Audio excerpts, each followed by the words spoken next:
bruh.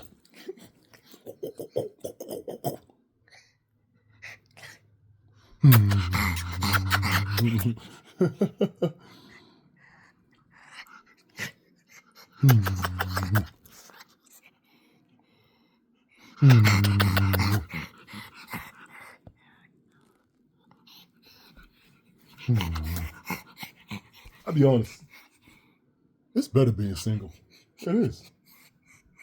It's been so long since I've not had a woman to concern to like on my mind. You know, it's always been somebody. And I decided to just like detox from that. And I've been detoxing now for like 2 years. And it's been amazing. I mean, don't get me wrong, over the course of 2 years, there have been women that come and go, but I haven't taken anybody that seriously. And it's just better. It's like it reminds me of being married, right? Right, buddy? It's like being married. It's like when you're married, you're dealing with all this nonsense. You know, when you're dealing with a difficult person, you're dealing with all this nonsense coming from this difficult person. You feel like, well, you know, this is just a relationship. It is what it is. And I feel like I've been a husband to so many different women. So many different women. And that's what it feels like. Because, and listen, it's not like, I know, of course, women are like, oh, well, she did things for you too. Yeah, okay, ma'am. Okay, ma'am, sure. The same thing literally every other woman has done. And that's not knocking the relationships. That's not knocking these women. It is to say, though, man, what I put into relationships versus what I've gotten out of it, you're just better off being single, bro. Better off being single. And it's crazy how back in the day, I used to like bash dudes for the guys who were only focused on one night stands. I'm like, you don't even get to know her. You don't get to know. You don't get to, you know, get to grow. Man, those dudes are right. Those dudes are right. Those dudes are right. It doesn't matter if the sex was amazing or not. Be done, bruh. Just be done and move on. Nobody wants to hear that. Women don't want to hear that for sure. But it's true.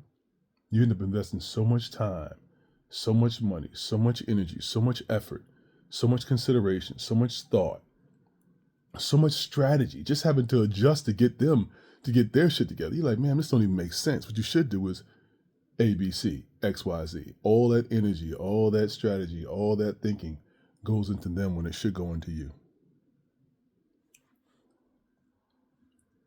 Better off single, man.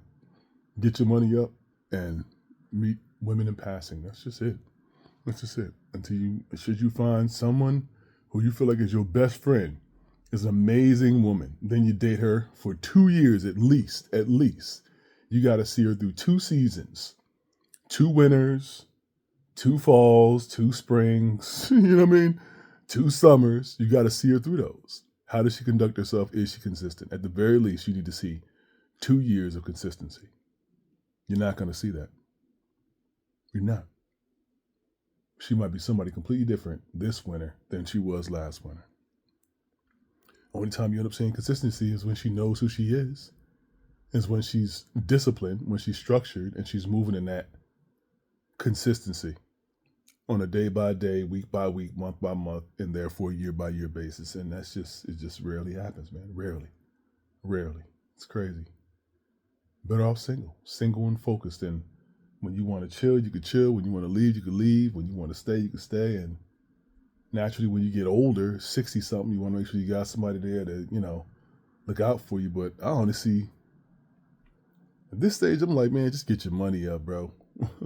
When you 60 something, marry a 40 something year old. If that's what you really want to do. You want to settle down, go ahead, get yourself a 40 something year old.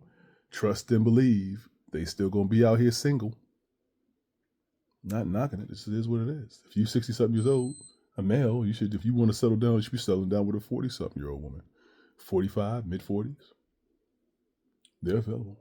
30 something just gets weird. It's like, too much of a generational disconnect. It's true.